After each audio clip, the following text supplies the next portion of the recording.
So, you have decided to learn a new language. That's great, you are in the right place. It really doesn't matter if you just want to learn the basics, prepare for your next trip, speak like a native, or maybe want to impress a girl you met online and then marry her, have 5 babies with her, live in a beautiful house with a big garden full of cool flowers, or you just saw a polyglot speaking 30 languages at A2 level and thought you want that too. As long as your motivation is solid, your goals clear, and you are ready to dedicate real time to learn, you will succeed. Anyways, if you are a complete beginner and just want to learn a language, I would honestly choose something easy. Depending on your native language, this would be usually a language from your language family. This is a table with languages ranked by difficulty for English speakers. In this example, I would choose one of these. They share a lot of vocabulary and there are millions of native speakers worldwide. But, for example, if you are a Russian speaker, this table would probably look like this. If you know both Russian and English, this table will shift more to the left. In general, the more languages you know, the easier it is to learn a new one. And yes, if you want to learn, for example, Japanese, go for it. Just know it's going to take you years to truly master it. For the sake of this video, I will choose Italian as an example. Great! Now let's set the clear goal. Our goal is to reach B2 level, which basically means we will be able to understand majority of daily topics and easily talk about daily life. But this goal seems to be pretty distant. What you want to do is to split it to separate smaller goals. This way, you will boost your motivation. The most important thing is to be consistent. Now, let's head to the stage 1. Stage 1. Learn the fundamentals. So, what I actually mean by fundamentals? The most important step at this stage is to build a daily habit of language learning. Aim for something simple and realistic, like 30-minute sessions a day. If after 2 weeks this feels too little or too much, you can slowly increase or decrease this time. The key is consistency, not intensity. Don't over-optimize your study routine, trying to squeeze out maximum results. Instead, focus on making it sustainable. This is just like dieting. If you drastically cut your calories intake, you might see results at first, but the problem is it's not sustainable. A better approach is to cut calories gradually and moderately. That way, you can actually maintain your diet in the long run. Otherwise, you will eventually burn out, go back to old habits and face the classic yo-yo effect, gaining back the weight you lost. The same applies here. If you genuinely enjoy your routine, you will stick with it, and that's what matters most. Treat it like a daily obligatory side quest. And remember, 40 minutes a day beats 6 hours cram session once a week. Alright, but what should you learn? Here, we apply the Pareto principle. In other words, the 80-20 rule. 20% of your effort will give you 80% of your results. For example, if we apply this to language learning, 1000 most common words will already allow you to understand around 80% of everyday texts. To do this, you can use any method you like, apps, flashcards, or any other method you will enjoy. Some words can be memorized on their own, but many require context, especially in the beginning. One word often has several meanings, but don't try to learn them all at once. Focus on the most frequent and useful ones first. How about the grammar? Instead of asking how can I learn grammar, try asking how can I understand it. Don't rush it, take it slowly, one principle at a time. Understand basic sentence structure. Try to spot some patterns. Play around with the language and notice how grammar works in practice. You have powerful tools to learn effectively. Don't worry if something don't click immediately. With regular practice, they will. Work smart, not hard. If you stay consistent, a few months of daily practice will bring you more progress than 2 years of casual Duolingo use or 12 years of public education in your country. Stage 2. Comprehensible input. Once you've built a solid foundation, it's time for the next step. But what exactly is that? Well, it's a fascinating topic that I will cover in detail. For now, let me give you a quick introduction. This concept comes from the linguist Stephen Krashen.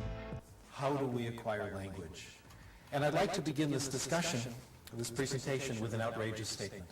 There are some things we all do the same. We acquire language in one way and only one way, when we understand messages. We call this comprehensible input. We acquire language when we understand what people tell us, not how they say it, but what they say, or when we understand what we read. In simple terms, the best language learning happens when you are exposed to input that's just slightly above your current level. Krashen calls this idea A+1. Here is an example. Das ist meine Hand. Verstehen Sie das? Hand? Everyone say, yeah, I can hear you, even though it's a TV audience. Good. Kopf. Das ist mein Kopf. Kopf. Das ist Mr. Spock, ja? Mr. Spock hat 2 Ohren. Ohren. Verstehen Sie Ohren? Er hat 2 Ohren. Augen. Verstehen Sie Augen? Augen. Wie viele Augen? 1, 2, 3 Augen. 3 Augen. Ist das richtig? 3 Augen? Nein. Wir haben nur 2 Augen. Mund. Verstehen Sie Mund? Und dann, hier ist eine Zigarette, ja? Nein. Zigaretten sind nicht gut. That's exactly the point. You don't need to understand everything, just enough to keep going. But how can I apply this? The best way is to immerse yourself in your target language. Since we are learning Italian, that means watching as much Italian content as possible. Movies, YouTube videos, TV shows, podcasts, anything you enjoy. The key is that it should be slightly above your level. You should understand about 90% of what you hear. What's important, don't pause every time you hear a word you don't understand. Your brain is much smarter than you think. It can often figure out meaning subconsciously through context, visuals, and repetition. Make sure to build a daily habit. Watch your favorite content in target language. Surround yourself with the language. And don't stress about every unknown word. Over time, your brain will naturally connect the dots. Stage 3. Sentence mining. Great, you've already been learning for months. And now it's time to step up your game. Welcome to sentence mining. So, what is it exactly? It's the art of collecting sentences that you personally encounter in real life, from books, shows, conversations, or YouTube videos, and turning them into your learning material. Why is it so powerful? Because words on their own are fragile. You memorize them, but they often slip away. But inside a sentence, they come alive with context, tone, and grammar. For example, instead of just saving mancare, you'd save mi manchi perché sei lontano da me. Now, it's not just a word, it's a living piece of language that shows you exactly how to use it. What you want to do is to collect useful words in context and learn them as sentences. But don't try to learn everything. Focus on words and phrases you actually find useful. Remember the 80-20 principle. If you are not sure whether a word is useful, just skip it. If you encounter it again later, that's your sign that it's worth learning. Well, and when you should start this stage? Honestly, whenever you feel you're ready. You can even combine this step with the previous one after just a few weeks. As a rule of thumb, Once you can understand 85% of the content you're watching with subtitles, you are in a great spot to start mining sentences. Now, what's the magic of sentence mining? Here's the best part. You're basically building your own personalized dictionary. Not a boring list of random words, but a collection of sentences from your favorite videos, shows, and books. And here's why that matters. A random word is easy to forget, but a word tied to an emotional memory, like your favorite TV show, it sticks. Imagine this. A year after watching a series you love, you stumble upon a phrase from it. Instant nostalgia, instant memory boost. And that's the secret. Emotions are the glue of memory. When something makes you feel, your brain marks it as important. That's why your memories are often full of emotions. And also that's why sentence mining works so well. Stage 4. Start outputting. At this stage, it's time to begin outputting, actually using the language. Now, people have different opinions here. Some say you should start speaking from day one, others prefer waiting until you have a solid foundation. So, what's the best approach? If you have a language partner who can correct you, start early. Even simple chatting can help you progress quickly and stay motivated. But here's the catch. If you repeat mistakes too early, they can stick. That's why if your goal is to sound natural and avoid constant translation in your head, it helps you to wait until you've built a foundation first. By then, you will already be familiar with the language and its sentence structures. You will start to feel what actually sounds right and what doesn't. You will build a strong intuition in your language, and this is your goal. This is exactly why I have placed outputting at the very end of this process. Now, you might be wondering, but how can I practice? When it comes to writing, you can start your diary. Keep a weekly or daily diary where you write down your thoughts in the target language. You can always ask ChatGPT to correct it for you. Chatting. The other and actually the best method is to just start chatting.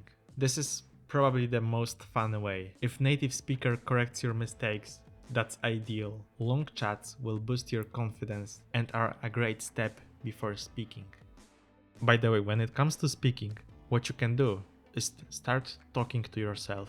Yeah, I know it might sound silly, but imagine you're recording a video and you are narrating what you are actually doing right now. This way, you can easily find your gaps and fill them later. You can try to explain what you are actually doing right now.